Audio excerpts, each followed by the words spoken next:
오늘의 말씀은 반드시 이루어지는 하나님의 뜻이라는 제목을 가지고 여러분들과 함께 말씀을 나누고자 합니다. 전능하신 하나님을 믿으며 사는 삶, 창세기 강의 31번째 시간입니다.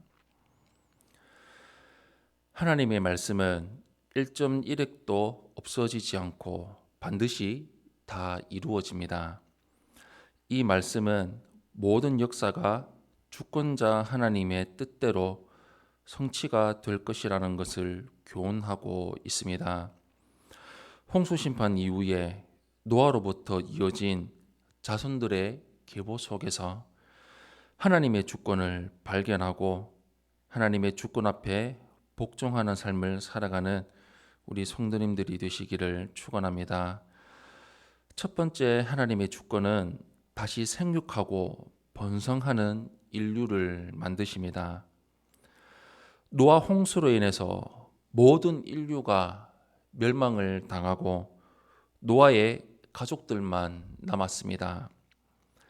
천지 만물을 창조하시고 그곳에 인간을 지으셔서 생육하고 번성하고 땅에 충만할 것을 명하신 하나님의 뜻이 실패로 돌아갈 위기를 맞이하게 된 것입니다. 그러나 하나님은 아담에게 명하시고 복을 내리셨던 것처럼 노아에게도 동일하게 생육하고 번성하여 땅에 충만하라고 말씀하셨습니다. 이것은 하나님이 그들을 보호하셔서 그렇게 되도록 복을 내리시리라고 약속을 하신 것입니다. 이 말씀이 그대로 이루어져서 노아의 아들 셈과 함과 야벳을 통해서 인류는 다시 생육하고 번성했고 바벨탑 사건으로 인해서 온 땅으로 퍼져나가게 되었습니다. 사탄은 아담 이후에 인류를 타락시켜서 하나님을 대적하게 만듦으로 하나님이 세상을 창조하신 뜻을 깨뜨리려고 했습니다.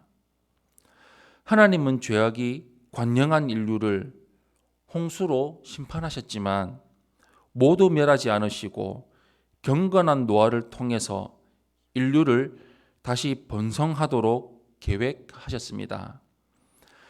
사탄의 도전이 성공하는 것 같았으나 결국에는 하나님의 뜻이 이루어진 것입니다.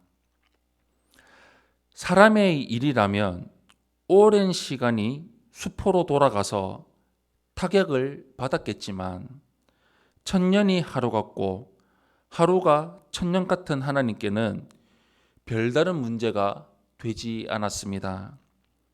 이러한 사실은 어떠한 상황에서도 하나님의 계획과 뜻은 그대로 성취될 수밖에 없다는 교훈이 됩니다. 그러므로 성도는 사탄의 어떠한 도전에도 하나님의 나라가 반드시 승리한다는 것을 믿음으로 흔들리지 말고 오직 하나님만을 바라보고 말씀만을 의지하며 살아가야 합니다. 두 번째 하나님의 주권은 반드시 구원을 성취하십니다. 노아 자손들의 계보는 인류가 번성함과 함께 타락한 인류를 향한 하나님의 구원 언약이 지속적으로 유효하다는 것을 알려줍니다.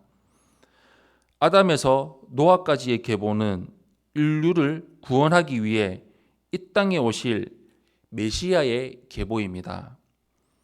하나님이 아담에게 아벨 대신 셋을 주시고 메시아의 조상의 계보를 잇게 하신 것입니다. 홍수 이후에 노아로부터 시작한 인류 계보 속에는 구원 언약을 성취하기 위한 하나님의 섭리가 담겨져 있습니다. 함이 셈의 종이 될 것이라는 노아의 예언은 세 아들 중 메시아의 조상으로 셈이 선택되었다는 것을 보여줍니다. 성경은 이 사실을 명시하기 위해서 11장에서 아브라함까지 이어지는 셈의 족보를 별도로 기록하고 있습니다. 이것은 사탄이 하나님의 구원 역사를 방해하려고 해도 결국에는 하나님의 뜻이 이루어진다는 사실을 증명합니다. 역사에서 메시아의 계보를 끊어버리기 위한 사탄의 시도가 여러 번 있었지만 그때마다 사탄의 뜻은 실패하고 하나님의 뜻이 성취되었습니다. 하나님이 이 땅에 탄생하셨을 때에도 사탄은 아기 예수를 죽이려고 갖가지 방해 공작을 벌였으나 하나님의 구원 역사는 그대로 진행되었습니다. 결정적으로 사탄은 가룟 유다를 이용해서 예수님을 팔아 넘겼으나 하나님은 예수님의 죽음과 부활을 통해서 구원의 뜻을 이루셨습니다. 성도는 하나님의 구원이 반드시 승리한다는 것을 믿음으로 어떤 방해와 박해 속에서도 복음을 배반하지 말고 영원한 하나님의 나라의 승리에 동참하는 삶을 살아가야 합니다. 사랑하는 성도 여러분, 성경은 하나님의 구속자적 관점으로 기록된 역사입니다. 그래서 성도는 하나님의 창조와 구원 역사를 중심으로 역사를 바라보아야 합니다. 하나님의 말씀의 관점으로 세상을 바라보고 이 땅에서 하나님의 뜻을 이루기 위해 살아가는 것이 성도가 마땅히 추구해야 할 바른 신앙입니다. 우리 평생 이와 같은 삶, 세상 가운데 예수님의 복음을 선포하며 전파하며 우리 삶이 온전히 말씀에 순종하며 살아가는 이 삶을 평생토록 이루며 나가는 우리 성도님들이 되시기를 예수님 이름으로 축원합니다. 아멘.